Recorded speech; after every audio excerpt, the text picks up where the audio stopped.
Peace and love, my angels. Welcome to another video on my channel. It's Ashley L, and I will be introducing a very important guest today who will be giving his take on the importance of mindset when trying to get out of any situation. So let's get into it. Stay tuned and make sure you have your antennas really tuned in.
You watched my last video about the subject, right?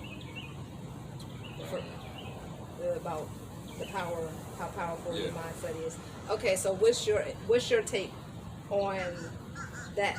Like, how powerful do you think mindset is? How important do you think mindset is when it comes to coming up out of a situation?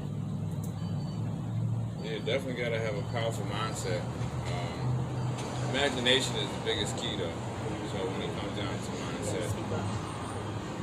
comes down to mindset, imagination is the biggest key. Without that, it's like there's other parts that's going to still be a part of that. Physical and of course your spiritual is connected.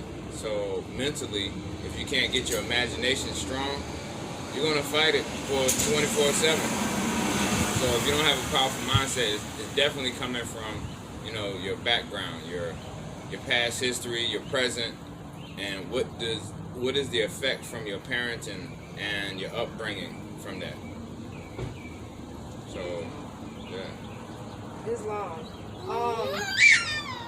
So what would you say about a person, like, say, well, a lot of the main focus of what I'm doing on this channel and with my book is revolving homelessness, because I myself have dealt with homelessness for a very long time, and not so long ago. What is your take on if you're in a situation where you feel like you can't get out of it? How do you overcome that and to change your mindset? Discipline. You gotta have discipline. You gotta have discipline. I would just say discipline will be your utmost key. I mean, if anything, we might have took care of children, we might have had been a child and a mother took care of us. Until you really take care of yourself, you can't really take care of anybody. So as far as a child, you know, we're in a childlike state. Until we see that, we might be in a childish state. And then we have to actually come out of that childish state. So we wouldn't know who's being childish towards us. And so you have to also be familiar with that as well. You can't say that it's just going to be an internal situation. It's going to be an external situation as well. So seeing how you're meeting up with what you say as goals to yourself. Like even for myself, I've been shelterless for a second, but just for that second was enough to know I wanted my life back together just as quick as I was out of my household, into a car, laying and sleeping in a car, and then having my car basically getting ready to get repossessed over, you know, just being on the street. So now it's like public, private. Are we really familiar with all those things? And when you sign your name or your nature on something, you know, significantly, you think that that's solid, but it's not. It's like dotted lines. So being in tune with what's dotted lines, what's a solid line, you know, how do you connect yourself back to nature? If you're not in tune with that part, it's like a long road, long, rough road, actually. Very, very, very long. Very rough. So let's take a situation where, because I know these are a lot of things that I hear a lot of people who are going through. Let's just keep it down to homelessness for the sake of keeping it narrowed down. That they look at it, well, people that are really, really close to them in their hearts, people that they really care about and they value their opinion and their thoughts, are making them feel torn down and just telling them that everything that they envision, everything they want to do or they're trying to do is wrong. And how do someone deal with that when it's somebody that's so close to them, when it's so hurtful? Again, what should they do to handle something like that for themselves and within themselves, and how do you tie that to mindset? well, I had to, again, the imagination would still had to be strong, and the discipline towards self versus towards how someone predicts you. You know, because we get predicted by, you know, how the train rides on the track. The train rides on the track. The train rides on the track. But now, is it a different track? Sometimes we ride on that same track, and that's what most people think, that we're going to ride on the same track every day, all day, every day. You might have to just come up with a new track, put it right there in front of you, and start riding on that track. You know, doing things differently, eating differently. Maybe that lifestyle, that person who's saying, oh, you can't do this, is because they're used to that custom of that train track that they've been riding on all their lives.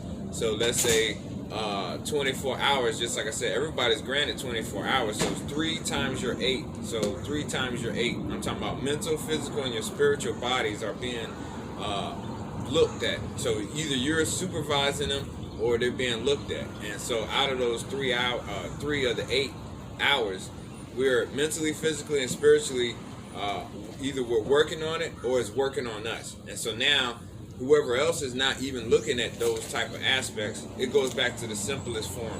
We have 7 holes in the body, or in the head. 7 holes in the head. So out of those 7 holes, you got eyes, ears, nose, and mouth. These are connected to your senses, but it's fire, earth, air, and rain, your fear. When that fear kicks in, some of us haven't faced our fears.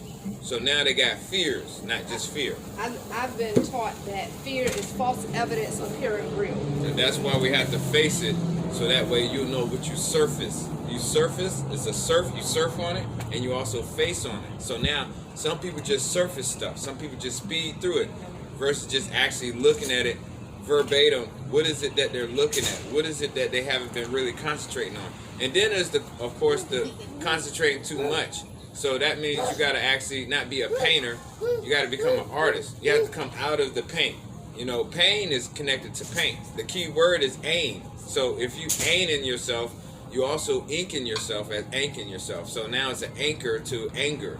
How much stress, how much loneliness, how much of what we call the seven underworlds of thought do we really live in? The jealousy, the anger, the hate, the how you say gullible? Not gullible. What's the word? Sloth. And yeah, you can be gullible to a lot of things. Like, you might not think that these situations can happen to you, yet this is why we say ignorance versus how we look at ourselves. Not just smart, but getting into the point of, see, smart happens to be a bad name or a bad rep. When they say, oh, that child is smart. Peace, brother. That child is smart. Well, we could also say that child is intelligent.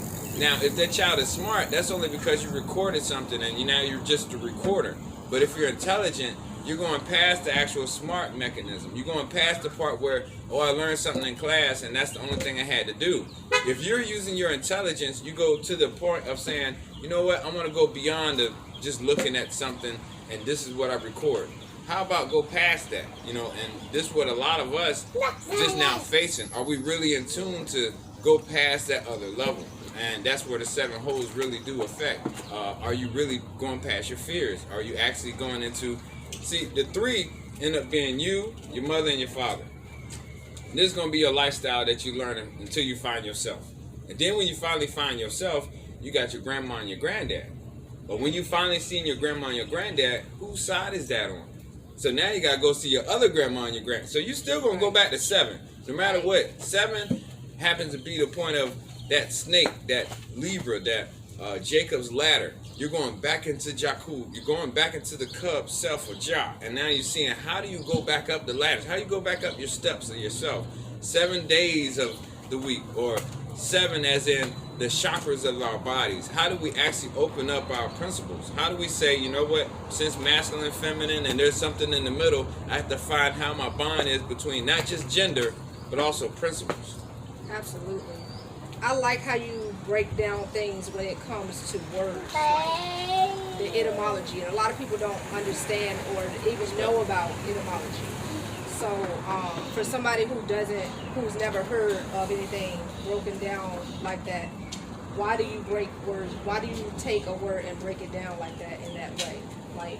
Well, I feel that the major thing is, you have your mom who teaches you, and then you have your father who's going to discipline whatever your mother teaches you. Now, of course, if the mother isn't right, he's going to say, hey, let's fix that. So, but then you have the school that'll teach you. Now, when the school teaches you, you might have been taught things that's either forward or even backwards. And the more you learn, it's the dictionary. Most people look in the dictionary and they see these brackets and they say, well, where did this come from? And the brackets usually tell you your origin. Now, it's the word as an interpretation or meaning. And there's two different aspects, interpretation or meaning. So when someone says something one way and then it means something different, you're like, whoa, that's a different interpretation. So now this is where we need Etimon. We need to know the root of what someone's saying. Because maybe because you're using the root, you might be using it the wrong way. I appreciate you guys watching. If you haven't already, make sure you subscribe. Hit the like button, and make sure when you subscribe you hit the notification bell so you won't miss anything or be late on anything. And comment below and let me know what you think about these videos. Give me your input. Tell me like what type of things that be going on with you and how these videos are impacting you. With that, I'm going to go ahead and end this video. I appreciate you guys so much and I love you all. Peace.